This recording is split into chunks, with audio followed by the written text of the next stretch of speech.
Hi friends, my self doctor Shashi Boricha आपका मेरे channel पे बहुत बहुत स्वागत करती हूँ। आज मैं आपको एक कंडीशन एक्सप्लेन करूँगी जिसका नाम है जेनाइटल हर्पीस। मैं आपको बताऊंगी कि ये क्या होता है, इसमें क्या क्या सिम्टम आते हैं, इसके कॉज क्या है और साथ ही साथ कुछ होम्योपैथिक मेडिसिन जो आप इस कंडीशन के लिए यूज़ कर सकते हैं।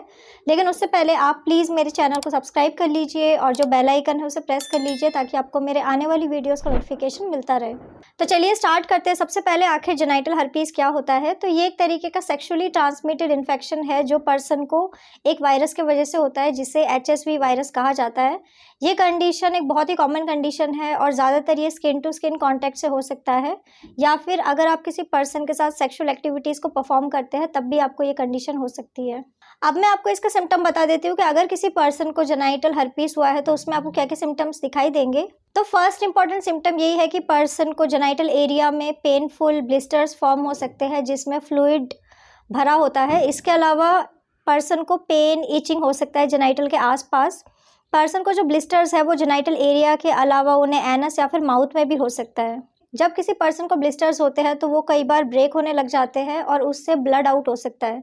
इसके अलावा ऐसे पर्सन को अल्सर भी हो सकते हैं, पेनफुल यूरिनेशन हो सकता है, पर्सन को यूरेथ्रा से डिस्चार्ज हो सकता है, बर्निंग सेंसेशन आ सकता है, फीमेल को भी वजाइना से डिस्चार्ज हो सकता है। इसके अलावा पर्सन को और भी कई सारे सिम्टम्स आते हैं जैसे कि पर्सन को फीवर हो सकता है, उनको बॉडी में पेन होना, हेडेक होना या फिर उनको ग्रॉइन एरिया में लिम्फ नोड्स में स्वेलिंग भी हो सकती है। अब मैं आपको इसका कॉज बता देती हूँ कि आखिर क्या रीज़न है किसी पर्सन को हर्पिस इन्फेक्शन होने का। तो जेनाइटल हर्पिस होने का फर्स्ट इंपॉर्टेंट कॉज है वायरस जिसे HSV-2 वायरस कहा जाता है। हर्पिस सिम्प्लेक्स वायरस आपको सेक्सुअल इंटरकोर्स की वजह से हो सकता है। अगर आप किसी पर्सन के साथ अनप्रोटेक्टेड सेक्सुअल एक्टिविटीज़ को परफॉर्म करते हैं या फिर आप उनसे स्किन टू स्किन कांटेक्ट में आते हैं तो आपको ये कंडीशन हो सकती है। अब मैं आपको इसका रिस्क फैक्टर बता देती हूँ कि आखिर कौन कौन से लोग सबसे ज़्यादा रिस्क में है जिन्हें ये कंडीशन हो सकती है।